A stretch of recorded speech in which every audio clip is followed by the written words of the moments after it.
এখন হচ্ছে আমরা টলুইনের রেজোনেন্সটা দেখব। এখন টলুইনের রেজোনেন্সটা দেখার জন্য আমাদের একটু ভালো মতো খেয়াল করা লাগবে এখানে আসলে মেকানিজমটা কী ঘটতেছে। আমার প্রথম হচ্ছে আগে মূলকটা দেখতে হবে, CH3 মূলক। এখন একটু খেয়াল করো, কার্বনের মধ্যে আসলে কোনো ডাবল মানে কোনো মুক্ত জোড় ইলেকট্রন বা লোন পেয়ার আছে কিনা এখানে, কথা হচ্ছে নাই। ওকে, যেহেতু কার্বনের মধ্যে লোন পেয়ার নাই, তার মানে কার্বন হচ্ছে তোমার কি করতে পারবে না, বেনজিন বলয়ে ইলেকট্রন দান করতে পারবে না। ইনিশিয়াল কথাবার্তা এটা, ঠিক আছে, আমরা কোনো ফাইনাল কথাই পৌঁছাই নাই। ঠিক আছে, ইনিশিয়ালি যেহেতু ওর থেকে কোনো কি নাই, মানে কোনো মুক্ত জোড় ইলেকট্রন বা কোনো লোন পেয়ার নাই, তার মানে হচ্ছে কার্বন কোনো ইলেকট্রন কি করতে পারবে না, বেনজিন বলয়ে দান করতে পারবে না। এটা ইনিশিয়ালি ছিল। এখন যেহেতু ও দান করতে পারবে না, তার মানে ম্যাসোমারিক ইফেক্ট অনুযায়ী সে বেনজিন বলয় থেকে ইলেকট্রন গ্রহণ করার কথা। ওকে, বাট আমরা শিখছি হচ্ছে কি, এখানে দুই ধরনের প্রভাব থাকে, একটা হচ্ছে ম্যাসোমারিক প্রভাব আর একটা হচ্ছে ইন্ডাকটিভ প্রভাব। এখন এই যে ইন্ডাকটিভ প্রভাবের কারণে, ইন্ডাকটিভ প্রভাব কি বলছিল হচ্ছে ইন্ডাকটিভ প্রভাব অনুযায়ী তড়িৎ ঋণাত্মকতার যে পার্থক্য, ওই পার্থক্যের কারণে সিগমা ইলেকট্রনটা কি করবে, বেনজিন বলয়ে দান করে বা গ্রহণ করে। এখন একটু খেয়াল করো তোমরা, এই যে এখানে কার্বনের মধ্যে, কার্বন এবং হাইড্রোজেনের মধ্যে এখানে শেয়ার করা ইলেকট্রন আছে, এগুলা হচ্ছে কি ইলেকট্রন, অবশ্যই সিগমা ইলেকট্রন, কারণ কি এখানে একক বন্ধন, এক বন্ধন মানে এটা সিগমা বন্ধন, কারণ সিগমা বন্ধনের ইলেকট্রনটা হচ্ছে সিগমা ইলেকট্রন। এখন তড়িৎ ঋণাত্মকতার পার্থক্যের কারণে যদি এই সিগমা ইলেকট্রনটা বেনজিন বলয়ে প্রবেশ করে, তবে আমরা বলতে পারি যে হচ্ছে এটা কি ধনাত্মক ইন্ডাকটিভ প্রভাব। তার মানে এই যে এখানে টলুইনের মধ্যে ও কি আছে, পজিটিভ ইন্ডাকটিভ প্রভাব আছে। এই পজিটিভ ইন্ডাকটিভ প্রভাবের কারণে, তার মানে এই পজিটিভ ইন্ডাকটিভ প্রভাবের কারণে বেনজিন বলয়ে কার্বন কি করে, নিজের কাছে না থাকা সত্ত্বেও, নিজের কাছে কোনো ইলেকট্রন নাই দেওয়ার মতো, মুক্তজোড় ইলেকট্রন নাই, না থাকা সত্ত্বেও সে সিগমা বন্ধনটাকে ভেঙে ইলেকট্রন কোথায় পাঠায়, বেনজিন বলয়ে প্রবেশ করায়। তার মানে এটা, এই প্রভাবটাকে কি বলা হয়, প্লাস আই প্রভাব বা ধনাত্মক ইন্ডাকটিভ প্রভাব বা ধনাত্মক আবেশীয় প্রভাব। তাহলে এই প্লাস আই প্রভাবের কারণে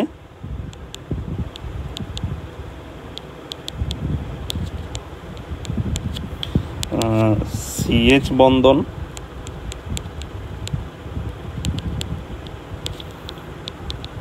সিগমা ইলেকট্রন, CH বন্ধনে সিগমা ইলেকট্রন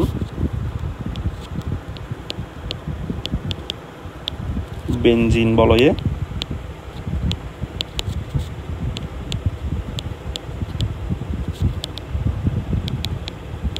প্রবেশ করায়। তাহলে এই প্লাস আই প্রভাবের কারণে এখানে CH বন্ধনে সিগমা ইলেকট্রনটা বেনজিন বলয়ে প্রবেশ করে। তাহলে বেনজিন বলয়ে যেহেতু প্রবেশ করে, তাহলে বেনজিন বলয় কি হয়, সক্রিয় হয়ে যায়।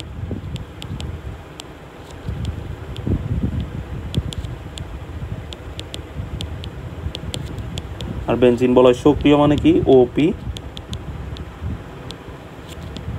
ইন্ডিকেটর, ঠিক আছে, অর্থ বা প্যারা নির্দেশক।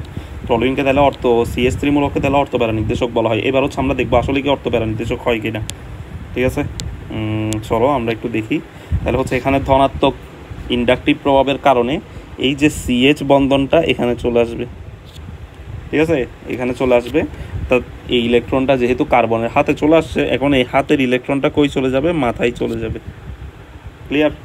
তাহলে হচ্ছে সেকেন্ড স্টেপে ঘটনা কি ঘটবে, সেকেন্ড স্টেপে ঘটনা ঘটবে হচ্ছে,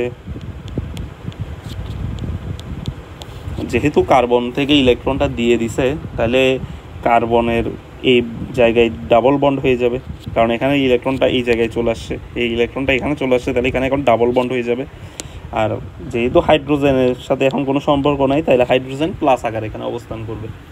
ঠিক আছে, এখন হচ্ছে আমরা দেখি এই যে হাতের ইলেকট্রনটা যে মাথায় গেছিল, তার মানে হচ্ছে এখন মাথার মধ্যে অবশ্যই কি হয়ে গেছে, নেগেটিভ আয়ন চলে আসছে। তাহলে হচ্ছে এখন আমরা দেখি এই যে এই জায়গাটাতে হতে কি কি চলে আসবে, নেগেটিভ আয়ন চলে আসবে। ঠিক আছে, ওকে। এখন যেহেতু নেগেটিভ আয়ন চলে আসছে, এখন আমার এই দুইটা বন্ধন এক্সিস্ট করতেছে, খালি এখানে একটা, এখানে একটা। এখন এখানে আবার ঘটনাটা ঘটবে, সেম ঘটনা, যে মাথার ইলেকট্রন হাতে আসবে, হাতের ইলেকট্রন মাথায় যাবে। তাহলে এই জিনিসটা যদি আমি লিখি, তার মানে হচ্ছে এখন ডাবল বন্ডটা এই জায়গায় চলে আসছে, এই জায়গায় ইলেকট্রনটা ভেঙে এখানে মাইনাস চলে আসছে। এটা তো এটার মতো আছেই আগে, আর এখানে আগের মতো আছেই যে সি, এখানে হচ্ছে হাইড্রোজেন, এখানে হাইড্রোজেন, আর এই হাইড্রোজেনটা হচ্ছে H+ আকারে অবস্থান করতেছে এখনো।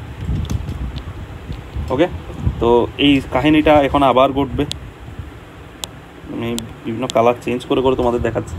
এই মাথার ইলেকট্রনটা আবার হাতে যাবে, এই হাতের ইলেকট্রনটা এই মাথায় আসবে। তাহলে হচ্ছে যদি মাথার ইলেকট্রন হাতে যায়, এখন হচ্ছে আমার এই জায়গায় হচ্ছে ডাবল বন্ড, এখন হচ্ছে এখানে ডাবল বন্ড, আর এই মাথায় যেহেতু আসছে তার মানে এখানে হবে মাইনাস। এখানে আবার আগের মতো কার্বন, এখানে H+,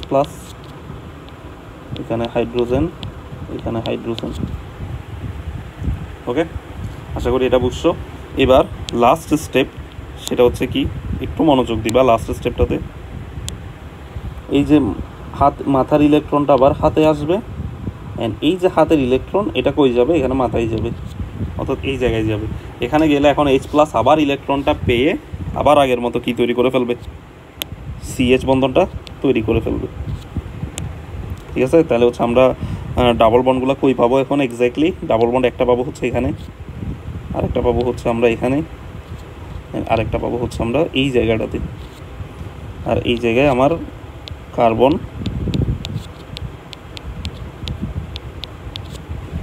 এই জিনিসটা তৈরি করে ফেলবে। ওকে, তো এখন আমরা দেখতেছি ঠিক আগের মতোই আমাদের এই যে কার্বনের যে বন্ধনগুলা, এই বন্ধনগুলার বিন্যাস কি হয়ে গেছে, অপোজিট হয়ে গেছে, চেঞ্জ হয়ে গেছে। কার্বন কার্বন ডাবল বন্ড অর্থাৎ ভিতরে পাই বন্ধনগুলার বিন্যাসগুলো এখন আগে যেখানে ছিল তার ঠিক অপোজিট জায়গায় চলে গেছে। তার মানে হচ্ছে আমরা বলতে পারি যে এই গানের মধ্যে কী ঘটছে, পাই ইলেকট্রনগুলো সঞ্চারিত হয়েছে বা সঞ্চারণশীল পাই ইলেকট্রন এখানেও ডাবল বন্ডগুলোকে কী করছে, সঞ্চারিত করছে। তাহলে এই যে ডাবল বন্ডগুলো যে বারবার মুভ হচ্ছে, এই কারণে হচ্ছে আমরা মেনলি এখানে কি ইউজ করি, সার্কেল ইউজ করে থাকি। তাইলে আগেরগুলোর তুলনায় টলুইনের রেজোনেন্সে কিছুটা ব্যতিক্রম দেখা গেছিলো। কেন? কারণ হচ্ছে টলুইন CH3 মূলকটা কী মূলক ছিল, এখানে এটার মধ্যে কোনো মুক্ত জোড় ইলেকট্রন ছিল না। যে মুক্ত জোড় ইলেকট্রন না থাকার কারণে আমরা এটাকে কি বলতে পারি নাই, অর্থপ্যারা নির্দেশক বলতে পারি না ইনিশিয়ালি। বাট দেখা যাচ্ছে যে এখানে একটা ইন্ডাকটিভ প্রভাবের কারণে তাদের সিগমা বন্ধন ভেঙে তারা কি করছিল, ইলেকট্রন বেনজিন বলয়ে দান করছিল, অ্যান্ড ওই ইলেকট্রনটা ঘুরে আবার তোমার সিগমা বন্ধনে চলে আসছিল। ঠিক আছে, আবার সিগমা বন্ধন গঠন করে ফেলছে এরা। তো এই কাজটা বারবার ঘটতে থাকে, লুপ আকারে চলতে থাকে। ঠিক আছে, তো এখানে আরও একটা প্রভাবের নাম তোমরা দেখবে, যেটাকে বলা হয় হচ্ছে কি হাইপার কনজুগেশন প্রভাব।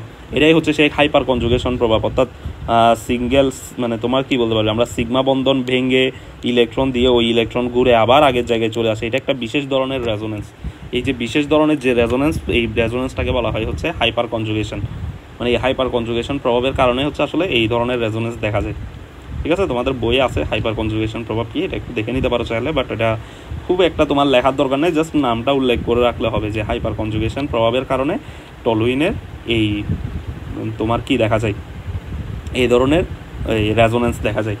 ঠিক আছে, তাহলে আমরা একটু খেয়াল করলে দেখতে পারি যে টলুইনের মধ্যে এই জায়গাটা, তাহলে আমরা যদি একটু একটা কালার নিই, এই যে এই জায়গাটা, তারপর হচ্ছে তোমার এই জায়গাটা, তারপর হচ্ছে তোমার এই জায়গাটা, অর্থাৎ 2, 3, 4 নম্বরে তোমার অর্থ এবং প্যারা পজিশনগুলোর মধ্যে ইলেকট্রন ঘনত্ব কী হয়, বৃদ্ধি পায়। যেহেতু ইলেকট্রন ঘনত্ব বৃদ্ধি পায়, তাই ওই জায়গাগুলো তোমার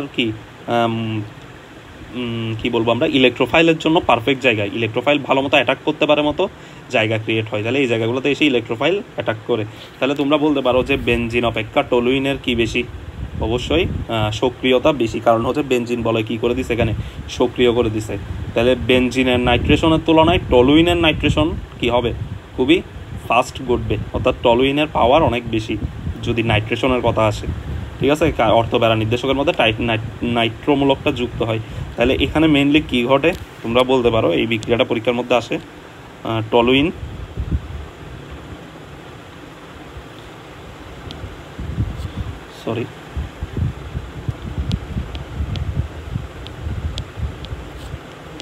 এটা হচ্ছে টলুইনের সাথে যদি আমরা নাইট্রেশন করি,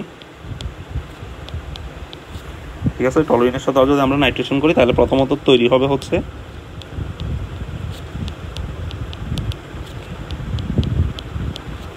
অর্থোনাইট্রোটলুইন, এরপর হচ্ছে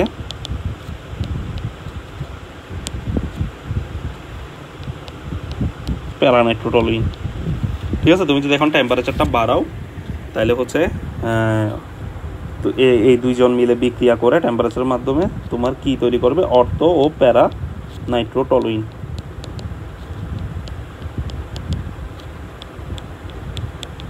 সরি সরি সরি এই দুইজন মিক্স হয়ে একই সাথে অর্থো ও প্যারানাইট্রোটলুইন, অর্থো প্যারা ডাইনাইট্রোটলুইন তৈরি করবে। কারণ এটাকে যদি তুমি আবার কি করো, আবার নাইট্রেশন করো, এটা সম্ভবত এখন 110 ডিগ্রি সেলসিয়াসে করতে হয়, প্রথমেরটা মনে হয় 70 ডিগ্রি সেলসিয়াসে করতে হয়। টেম্পারেচারটা আমার এক্স্যাক্টলি মনে নাই, বাট তোমরা একটু দেখে নিবা টেম্পারেচারটা, আমার এক্স্যাক্টলি মনে নাই। তো এরকম একটা টেম্পারেচারে করতে হয়। যদি তুমি টেম্পারেচার বাড়ায় আবার নাইট্রেশন করো তাহলে তুমি পাবা হচ্ছে আলটিমেটলি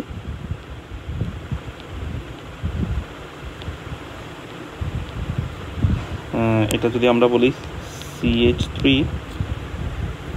তাহলে এখানে তৈরি থাকবে হচ্ছে NO2, এখানে তৈরি হবে হচ্ছে NO2, এখানে তৈরি হবে হচ্ছে NO2। ঠিক আছে, এই যৌগটার নাম কি 246। দেখো এই নাম্বারিংগুলা কি কি হবে, এই যে এটা হচ্ছে 2 নাম্বার, এটা হচ্ছে 4 নাম্বার, এটা হচ্ছে 6 নাম্বার। তার মানে তৈরি হবে হচ্ছে 246 ট্রাই নাইট্রোটলুইন। এটাকে আমরা যদি বাণিজ্যিক নাম বলতে চাই তাহলে হচ্ছে এটা কি TNT। এটা হচ্ছে একটা ভালো লেভেলের বিস্ফোরক। ঠিক আছে, তাহলে এটা কি করতে ইউজ হয়, বিভিন্ন ধরনের বোমা বানাইতে, বা এটা হচ্ছে এক প্রকার TNT বোমা, তোমরা নাম শুনছো হয়তো। TNT-টা ইউজ করা হয় এই যে বিস্ফোরক হিসেবে। বড় বড় দালান কোটা যদি আমরা ধ্বংস করতে চাই তাহলে আমরা TNT অ্যামাটল ইউজ করে থাকি। তো অ্যামাটলও হচ্ছে একটা পার্ট অফ এই যে TNT বলা যায়। তো TNT হচ্ছে মেনলি হচ্ছে আমার কি মানে একটা বিস্ফোরক হিসেবে কাজ করে। তো TNTর বিস্ফোরণ বিক্রিয়া একটা আছে, ওটা ইঞ্জিনিয়ারিংয়ের জন্য আমরা পড়াই থাকি, বাট তোমাদের যেহেতু এটা আমরা HSC প্রিপারেশন, তো আমাদের আসলে এটা লাগবে না। তো আমরা জাস্ট TNT প্রস্তুতিটা দেখে রাখলাম, পরীক্ষায় আসে নাই, এমনিতে এসেও যেতে পারে, বলা যায় না। ঠিক আছে, তো আশা করি তোমাদের TNTর বিক্রিয়াটা বোঝা গেছে। আমরা ফার্দার আরও TNTর কিছু জিনিসপাতি আছে, এগুলো আমরা তোমাদেরকে দেখাবো। আপাতত এতটুকুই থাকবে। আল্লাহ হাফেজ।